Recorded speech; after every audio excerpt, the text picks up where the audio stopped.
لا حول ولا قوة إلا بالله العلي العظيم. أعوذ بالله من الشيطان الرجيم. بسم الله الرحمن الرحيم.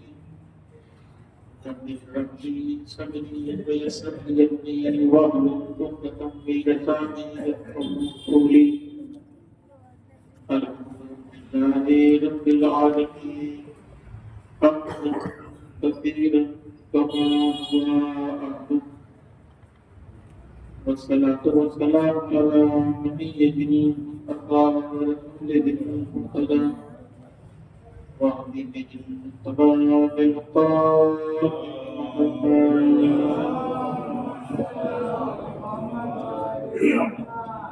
وعد الطيبين الطاهرين المعصومين المظلومين الذين أنعم الله عنهم بالسلام وتوفاهم تطهيرا.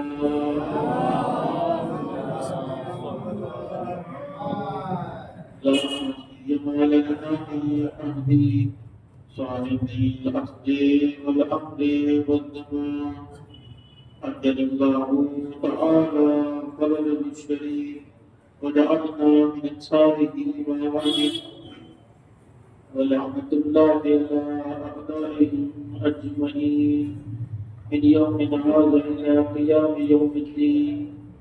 أما بعد، فقد قال الله تبارك وتعالى في كتابه الحكيم والقرآن الحميد وقوله الحق. بسم الله الرحمن الرحيم. هو الذي بعث رسولا منهم يتلو عليهم آياته ويزكيهم ويعلمهم. اس سے قبل کہ میں اپنے بیان کا آغاز کروں، آپ حضرات سے التماس ہے کہ ایک مرتبہ سورۃ الفاتحہ اور 3 مرتبہ سورۃ الاخلاص پڑھ کر مرحومہ بنت زہرا بنت سید حسین، نظر عباس ابن سید حسین، رئیس زہرا بنت سید حسین، سید حسین ابن والد حسین اور کنیز زہرا بنت ذاکر علی، مرحوم اقبال حسین ابن ابرار حسین، اپنے اپنے مرحومین جملہ شہداء رہے حق سب کو اشارہ اللہم صلی علی محمد اللہم صلی علی محمد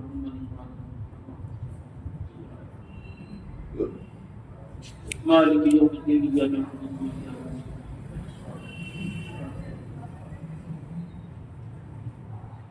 قل هو اللہ احد اللہ الصمد لم یلد ولم یولد.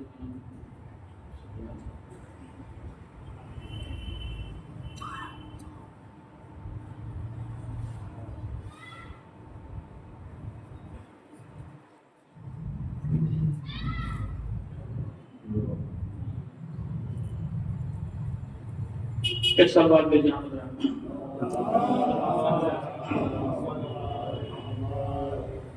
فیضان محترم، میں نے بہت ہی مشہور معلوم ہے کلمہ کی تلاوت میں شرف حاصل کیا. سورۃ الجمعہ کی مضمون معلوم ہے کلمہ جس کو ابھی قبلہ کعبہ نے بھی نماز مغربین میں سورۃ الجمعہ کی تلاوت فرمائی. ارشاد باری تعالیٰ ہو رہا ہے وَالَّذِي بَعَثَ فِي الْأُمِّيِّينَ رَسُولًا مِنْهُمْ. سرکار ختم مرتبت حضرت محمد مصطفیٰ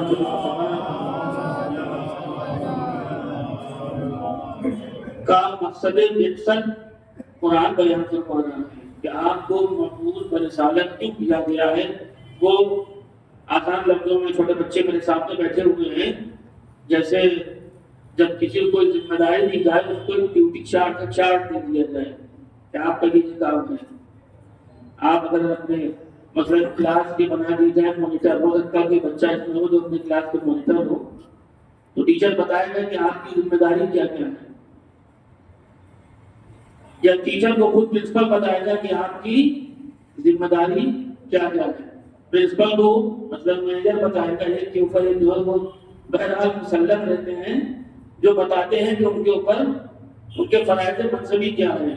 تو وہ ذات جس نے سرکار ختمی مرتبت کو مبعوث برسالت کیا ہے یہ پورے اہداف و مقاصد رسالت کے کہ آپ کے کارج مقصدی کیا کیا ہے اس کا بیان ہو رہا ہے.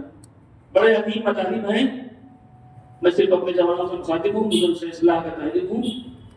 جو پہلا مرحلہ ہے یتلو علیہم آیات، سرکار تشریف فرما ہے.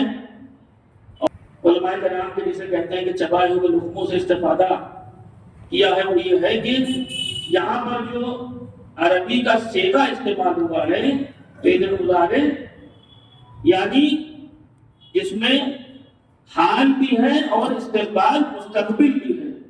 یعنی اس کو آسان لفظوں میں ایسا کیا جائے، جب کہا جا رہا ہے قرآن کہہ رہا ہے یتلو علیہم آیات، چھوٹے بچے دھیان دیں اس پر، تو اس میں یہ پریزنٹ بھی ہے اور فیوچر بھی ہے.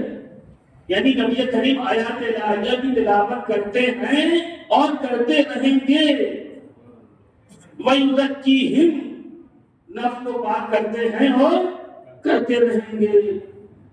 وَيُعَلِّمُهُمُ الْكِتَابَ وَالْحِکْمَةَ، بڑا عظیم مرحلہ ہے تعلیم کتاب و حکمت. نبی کریم کے فرائض منصبی میں کیا ہے کہ آپ کتاب و حکمت کی تعلیم دیتے ہیں اور دیتے رہیں گے. ایک چھوٹا سا میں نے آپ کے سامنے ترجمہ ابھی آتا ہی ایک حصہ باقی ہے لیکن یہاں سمجھ جاتے ہیں. قرآن مجید صاف لفظوں میں بالکل واضح بتا رہا ہے کہ نبی کریم کے فرائض منصبی یہ ہیں. آپ کی ڈیوٹی یہ ہے کہ آپ نفوس کو پاک کرنے والے ہیں، کتاب و حکمت کی تعلیم دینے والے ہیں، آیات الہیہ کی تلاوت کرنے والے ہیں. اتنے واضح لفظوں میں قرآن نے اعلان کر دیا کہ نبی کے کام یہ ہیں. تو انصاف سے بتائیے جو تعلیم و کتاب و حکمت دینے کے لیے آیا ہو، آج کا 4 اور 6 اور 10 کتابیں پڑھنے والا مسلمان مبلغ اس بات پر بحث کر رہا ہے کہ نبی پڑھے لکھے تھے کہ نہیں. نعوذ باللہ، نبی امی تھے. امی کا مطلب نعوذ باللہ وہ لکھنا پڑھنا نہیں جانتے تھے. اصلاً یہ نبی پر اعتراض بعد میں ہے، قرآن حکیم اور اللہ کی ذات پر یہ اعتراض کیا جا رہا ہے. سلوات میں آپ بنا چھوٹی سی مثال، ایک ٹیچر جو کہیں درس دیتا ہے کسی کالج میں، یونیورسٹی میں، درسگاہ میں، مکتب میں، تو اس کو کب یہ ذمہ داری دی جاتی ہے کہ وہ بچوں کو پڑھائے گا اور تعلیم دے گا، درس دے گا، ایجوکیشن دے گا. تو اس کے بہرحال ہر ادارے کے، ہر کالج کے، اسکول کے، حتیٰ کہ ایک ہی اسکول میں باقاعدہ اہلیت کے پیرامیٹرز بنا دیے جاتے ہیں. یہ صاحب یہ پی آر ٹی والے ہیں، یہ پی آر ٹی والے کون ہیں صاحب؟ یہ پرائمری ٹیچرز ہیں. ان کی ڈگری جو ہے اس مرحلے تک ہے کہ یہ پرائمری کو ایجوکیشن دیں گے. اس کے بعد کہاں صاحب یہ انٹی گریڈ والے ہیں، یہ اس سے بڑے والے ہیں. اس کے بعد مرحلہ آگے بڑھ جائے گا تو یہ لیکچرر ہیں، اور آگے بڑھ جائے گا تو یہ پروفیسر ہیں. معلوم یہ ہوا کہ تعلیم دینے کے مرحلے میں جب ان کو ذمہ داری دی جاتی ہے پڑھانے کی، اہلیت پہلے دیکھی جاتی ہے، ذمہ داری بعد میں دی جاتی ہے کہ یہ کس لائق ہیں، کس عمر اور کس سن و سال کے، کس سطح ذہنی کے بچوں کو، طلاب کو یہ تعلیم دیں گے. اہلیت دیکھ کے ذمہ داری دی جاتی ہے. وہ نبی جو ساری کائنات کو تعلیم کتاب و حکمت دینے کے لیے آ رہا ہے، کیا نعوذ باللہ اس کو اللہ اس طریقے سے دے دے گا کہ خود اس کو نعوذ باللہ لسان پڑھنا نہیں آتا ہوگا؟ سلوات میں کیا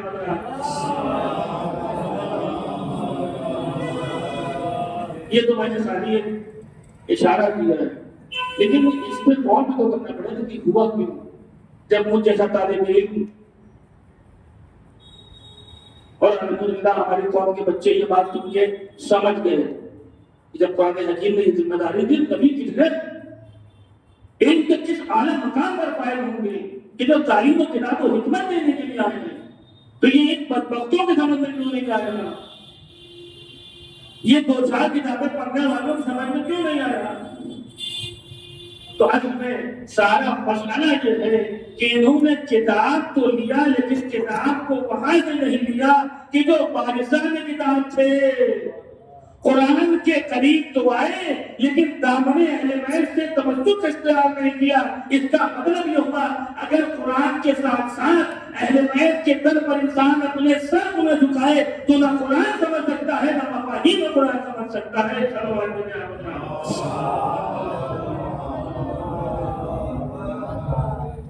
یہ جو قرآنی مفاہیم اور مدارک درک نہیں کر پا رہے، اس کا راز یہ ہے کہ انہوں نے قرآن کو اس مخزن اس برکت سے حاصل نہیں کیا کہ جو معلمین کتاب ہیں، جو مفسرین قرآن ہیں، جو راسخون فی العلم ہیں اور جن کے سینوں میں قرآن پایا جاتا ہے، جن کی زندگی قرآنی آیات کی ترجمانی کیا کرتی ہے، جن کے اعمال قرآنی آیات کی تفسیر بیان کیا کرتے ہیں، اور جن کی حیات طیبہ اگر انسان دیکھتا چلا جائے تو ایسا معلوم ہوتا ہے قرآن اجمال بیان کرتا ہے اور ان کے اعمال قرآن کی تفسیر بیان کر رہے ہیں۔ صلی اللہ علیہ وسلم۔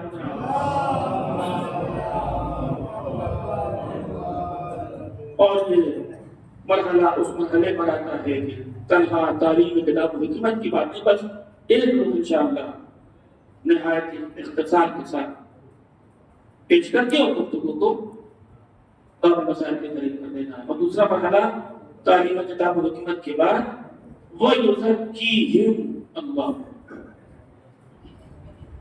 اب غور فرمائیے کہ قرآن حکیم نے پہلے کیا کہا؟ وَيُزَكِّيهِمْ، تزکیہ نفس، اور اس کے بعد قرآن کہہ رہا ہے وَيُعَلِّمُهُمُ الْكِتَابَ وَالْحِکْمَةَ، یعنی تزکیہ نفس کا بیان قرآن نے پہلے کیا اور تعلیم کتاب و حکمت کا بیان قرآن نے بعد میں کیا۔ اس کا مطلب یہ ہوا قرآن ہمارے ذہنوں کو متوجہ کرتا ہے، ذات باری تعالیٰ ہماری فکروں سے مخاطب ہو کر ہم کو متوجہ کر رہی ہے کہ پہلے انسان اپنے نفس کی پاکیزگی پر غور کرے۔ اگر یہ نفس پاک و پاکیزہ ہے تبھی یہ نفس اس مرحلے پر آئے گا کہ وہ کتاب و حکمت کی تعلیم کو حاصل کر کے اپنے وجود کو اس تعلیم سے مدجر کر سکتا ہے۔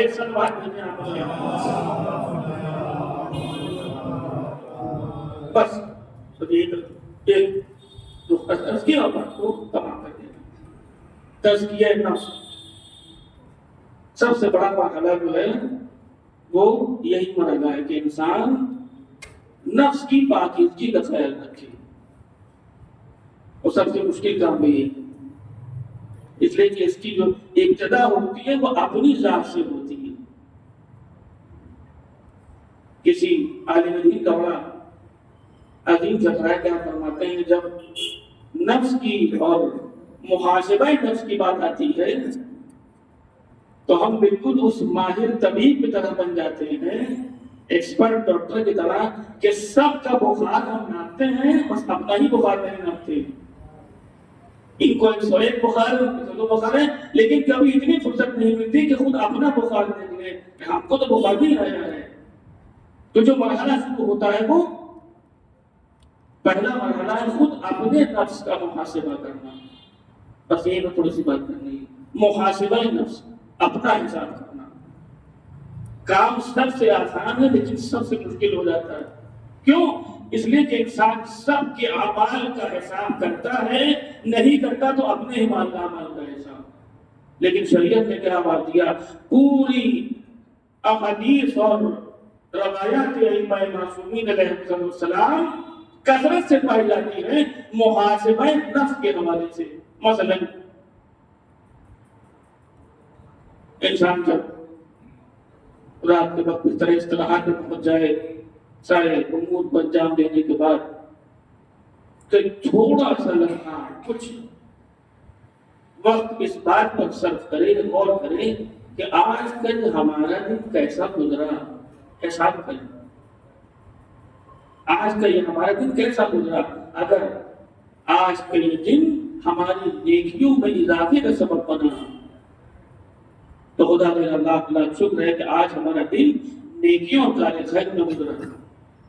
خدا نہ کرنا آج کا یہ دن معصیت پروردگار پہ چلا گیا، آج کے ہمارے دن میں اللہ کی نافرمانی تھی، تو اب یہاں پر ایسا نہیں ہے کہ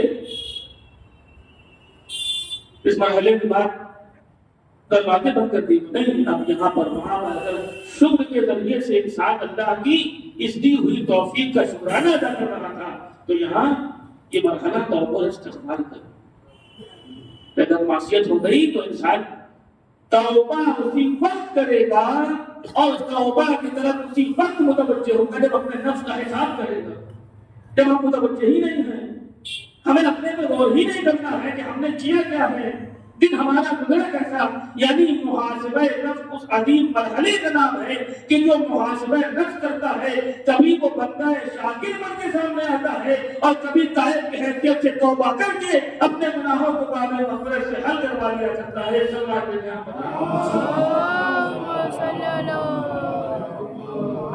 خود اپنا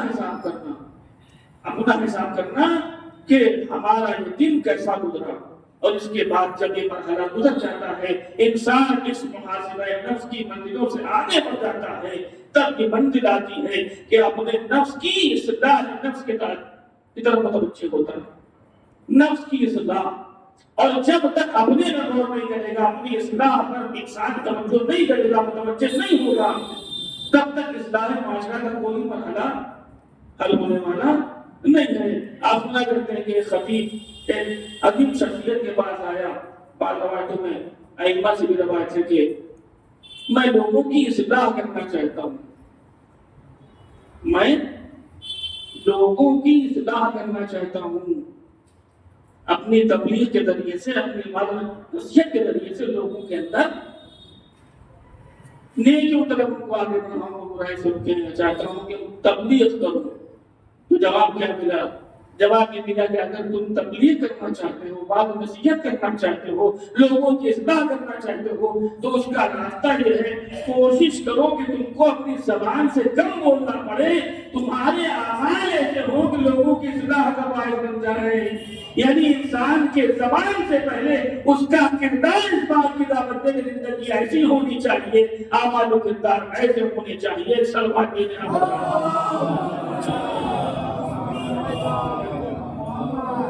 لیکن شروعات میں حاصل ہوگی وہ خود اپنی ذات ہے، خود اپنا حساب کر کے انسان اصلاح نفس سے اصلاح معاشرہ کی طرف جائے۔ اور اسی لیے جب انسان خود اپنے پر غور کرتا ہے اور اسے احساس پیدا ہوتا ہے، متوجہ ہو جاتا ہے، تو ایک بہت بڑی طاقت انسان کے اندر پروان چڑھتی ہے۔ آخری بات، ہمارے اس نفس میں بہت ساری قوتیں اور طاقتیں پائی جاتی ہیں۔ پورا مفصل آپ کو روایات میں سارے مطالب آپ کے پیش نظر، جو انسان چھوٹی چھوٹی غلطیوں، چھوٹی چھوٹی اپنے عیوب پر متوجہ ہو جاتا ہے، تو اس کے اندر ایک عظیم طاقت اور قوت پروان چڑھنے لگتی ہے۔ تھوڑی سی غلطی ہوئی، ہمیں احساس ہو گیا، ہم نے فلاں ملک سے غلط طریقے سے بات کی، جیسے ہی احساس پیدا ہوا ہم متوجہ ہو گئے، ہم ان کے پاس گئے اور کہا کہ بھائی ہم آپ سے معذرت چاہتے ہیں، ہمیں معاف کر دیں، ہمارا آپ سے بات کرنے میں لہجہ صحیح نہیں تھا۔ یہ اپنے نفس کی ہم تربیت کر رہے ہیں۔ اگر انسان چھوٹی چھوٹی غلطیوں پر اپنے نفس کو متوجہ کرتا رہے تو انسان کے اندر یہ طاقت پروان چڑھنے لگتی ہے۔ پھر نفس اتنا قوی ہو جاتا ہے، اتنا قوی ہو جاتا ہے کہ انسان اپنی غلطیوں سے، اپنے عیوب اور نتائج سے پاک ہونے لگتا ہے۔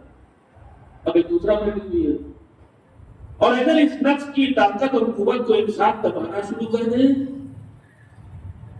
نفس نے ملامت کرنا شروع کیا اور ہم نے اس کو اگنور کر دیا، نہیں ٹھیک ہے، ہم نے جو کیا ہے وہ صحیح کیا، اور ان کا دماغ خراب ہو گیا، اگلی بار ملیں گے تو اور سختی سے بات کریں گے۔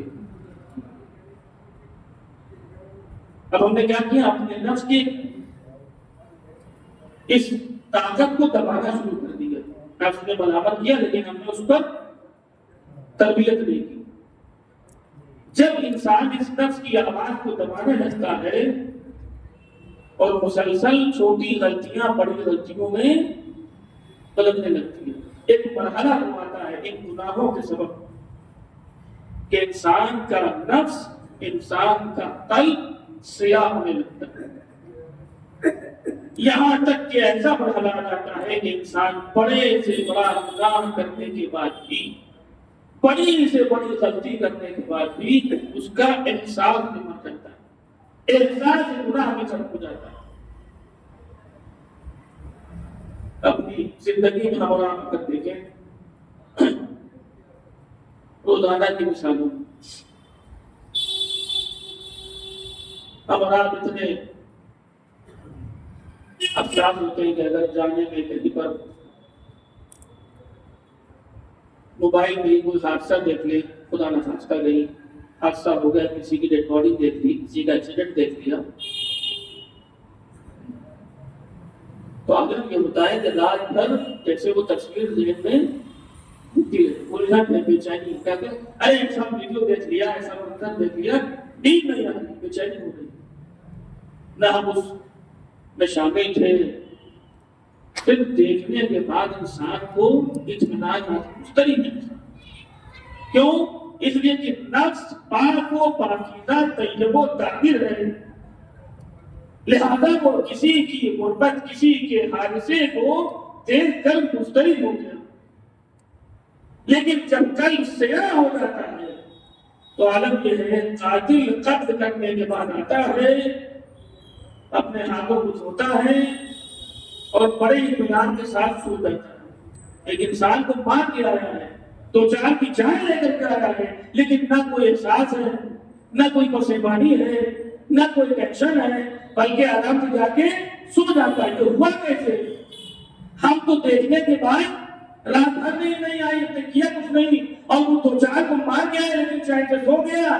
کیوں؟ اس لیے کہ اس کا قلب گناہوں کی کثرت سے اتنا سیاہ ہو چکا ہے کہ احساس گناہ بھی ختم ہو گیا ہے، اور قلب کی سیاہی اتنی زیادہ بڑھ گئی ہے کہ نہ توبہ کی توفیق ہے اور نہ کوئی اس کے اندر اضطراب پیدا ہو رہا ہے. روایات معصومین میں آیا ہے انسان اللہ کی بارگاہ میں دعا کرے کہ پروردگار ہمیں سیاہی قلب سے امان دینا کہ ہمارا قلب کبھی گناہوں سے سیاہ نہ ہونے پائے. صلی اللہ علیہ وسلم.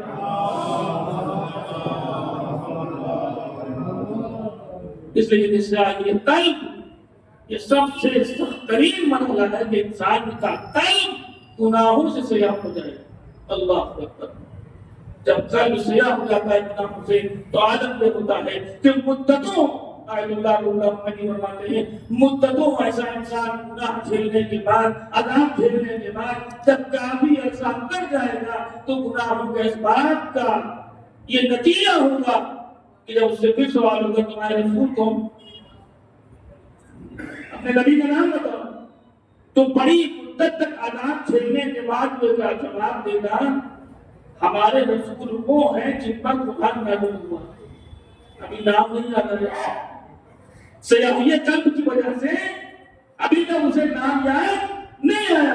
یعنی سیاحیت قلب انسان کے لیے رجعت عذاب کا باعث بھی بنتی ہے اور انسان کے عقائد اور اعمال کو تباہ و برباد کر دیتی ہے.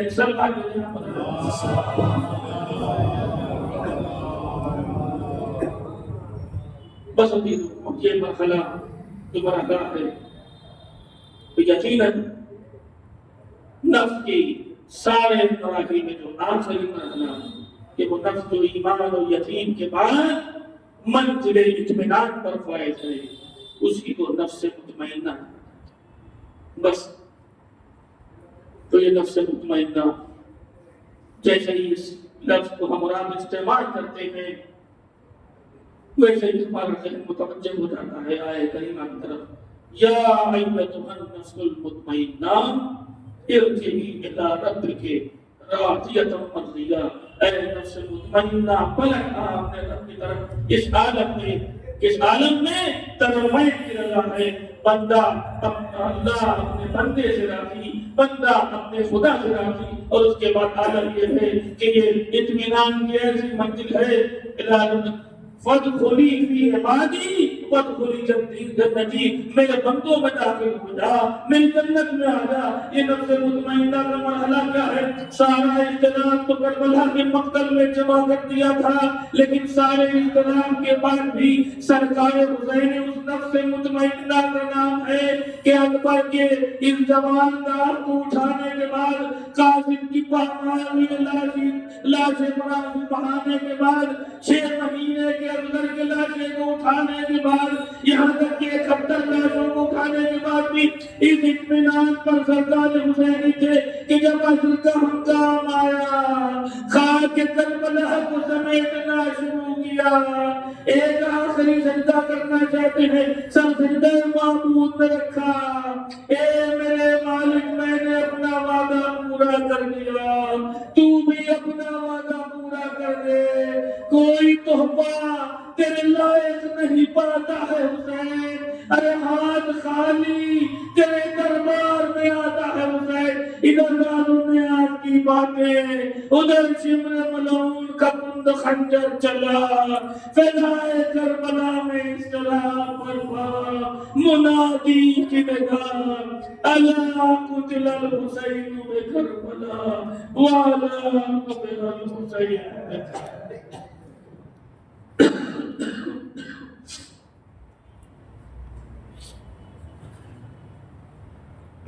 سيعلم الذين ظلموا أي تدبير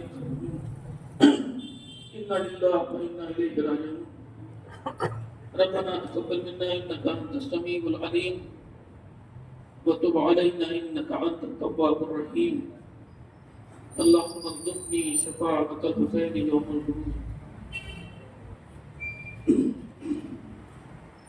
إلهي أنت زهراء وأبيها وبعلها وبنيها اللہ میرے ہمارے گناہوں نے کبیرہ اور صغیرہ کو معاف، اے میرے مالک ہم سب کو اعمال صالحہ کی توفیق عطا فرما۔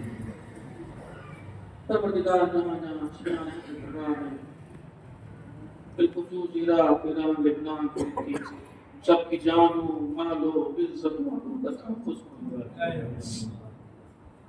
ظالم اور باطل حکومتوں کو نیست و نابود کر دے، انقلاب اسلامی کی حفاظت فرما، علماء اعلام براج اعظام وقائد سائر ہمارے سروں پر باقی رکھ۔ پروردگار جو بے روزگار ہیں ان کو روزی سے لگا دے، جو بس گھر کی روزی کو برکت عنایت فرما۔ اے میرے مالک جو مقبوض ہیں قرضوں غیب سے عطا کر، پروردگارا جو بیمار ان کو جنت معصومین شفاء کاملہ عنایت فرما۔ اے میرے مالک حج کا زمانہ قریب ہے، جو بھی حج الجاران کے توفیق حضرات کے مشتاق ہیں تو توفیق عنایت فرما، صحت و عافیت سے جان امام زمان میں ظہور میں تعلیم فرما، ہم سب کو اصلاح بنا دے کہ امام کے غلام نشو اس جماع سے متبر صورت پر کی مرتبہ سورہ اخلاص اکرم ہونا پر مرحوم اقبال حسین ابن ابرار حسین بنت زہرا بنت سید حسین زینب فاطمہ بن سعید حسین رئیس زینب بن سعید حسین سعید حسین ابن ولی حسین و خلیل زہرا بنت ذاکر علی اور جملہ مومنین کو بھی عشاء کی نماز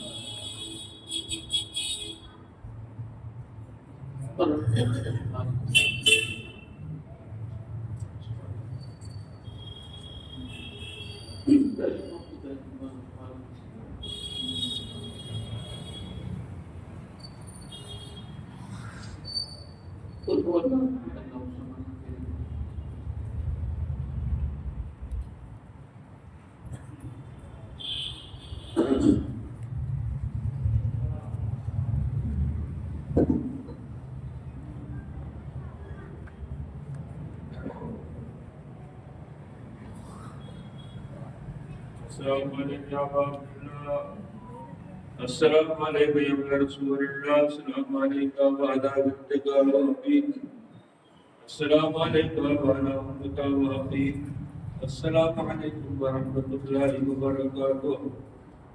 جانتے امام حسین علیہ السلام پڑھتا ہوں اپنی طرف سے اپنے والدین ائمہ اور اقرباء مومنین و مومنات مرحومین و مرحومات کی جانب سے اکبر و بلند اللہ۔ السلام عليك يا وارث آدم وصفة الله. السلام عليك يا وارث نوح نبي الله. السلام عليك يا وارث إبراهيم خليل الله. السلام عليك يا وارث موسى كليم الله. السلام عليك يا وارث عيسى روح الله. السلام عليك يا وارث محمد حبيب الله. السلام عليك يا وارث أمير المؤمنين ولي الله. السلام عليك يا ابن محمد المصطفى. السلام عليك يا ابن علي المرتضى. السلام عليك يا ابن فاطمة الزهراء. السلام عليك يا ابن خديجة الكبرى. السلام عليك يا سار الله وابن الصالح والبدر الموتور. أشهد أنك أقمت الصلاة وأتيت الزكاة وأمرت بالمعروف ونهيت عن المنكر وأطعت الله ورسوله حتى أتاك اليقين.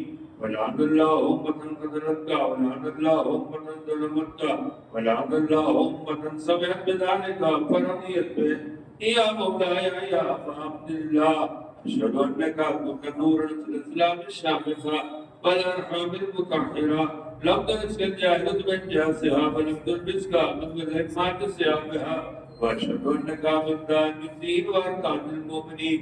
وأشهد أنك الإمام البر التقي الرضي الزكي الهادي المهدي. وأشهد أن الأئمة بكل كلمة التقوى وأعلام الهدى والعروة الوسطى والحجة على أهل الدنيا. وأشهد أن لا ملائكته وأنبياء ورسله أني بكم مؤمن بأيامكم مؤمن بشرائعي وصواتي عملي وقلبي لقلبكم سلما ولأمركم متبع. صلوات الله عليكم وعلى أرواحكم وعلى أسانكم وعلى أسامكم وعلى شاهدكم وعلى غائبكم وعلى ظاهركم وعلى باطنكم. زيادة جناب علي السلام. السلام عليكم يا رسول الله. السلام عليكم يا نبي الله. السلام عليكم يا أمير المؤمنين. السلام عليكم يا حسين الشهيد. السلام عليك أيها الشهيد وابن الشهيد. السلام عليك أيها المظلوم وابن المظلوم. لعن الله أمة قتلتك ولعن الله أمة ظلمتك ولعن الله أمة سمعت بذلك فرضيت به. زيارة الشهداء كربلاء. السلام عليكم يا أولياء الله وأحباء. السلام عليكم يا أصفياء الله وأبدا. السلام عليكم يا أنصار دين الله. السلام عليكم يا أنصار رسول الله. السلام عليكم يا أنصار أمير المؤمنين. السلام عليكم يا أنصار فاطمة الزهراء سيد نساء العالمين. السلام عليكم يا أنصار أبي محمد الحسن بن علي الولي الزكي الناصر. السلام عليكم يا أنصار أبي عبد الله وأميركم بنت بطولة الأرض التي فيها تفيدكم وقت الفوز الرحيمة. ويا ليتني كنت معكم فأفوز معكم. زيادة جناب عباس. السلام عليك يا ابن الفضل العباد ابن امير المؤمنين. السلام عليك يا ابن سيد الوسيل. السلام عليك يا ابن الاول لقوم اسلاما وابتغي بمان وابتغي بدين الله واحبته من الاسلام. اشهد لك الرسالة لله ورسوله والاخيك فنعم الاخ المواسي. ولعن الله امة قتلتك ولعن الله امة ظلمتك ولعن الله امة عصيت منك المحارم وانتهكت حرمة الاسلام. ونعم الصابر والمجاهد المحامي الناصر والكافي الأخي المجيب إلى طاعة ربه الراغب فيما زهد فيه غيره من الثواب الجزيل والثناء الجميل ولقد الله بدرجة آبائك في جنات النعيم. السلام عليكم يا غريب الغرباء. السلام عليكم يا معين الضعفاء والفقراء. السلام عليكم يا مغيث الشيخ والدوار في يوم الجزاء ورحمة الله وبركاته. السلام عليك يا مولانا يا صاحب نصر الزمان. السلام عليك يا شريك القرآن. السلام عليك يا إمام الإنس والجان. أجر الله تعالى فرجك وسهل الله وفرجك ظهورا وأسر معك ورحمة الله وبركاته. دورك فرمان يا رب. الله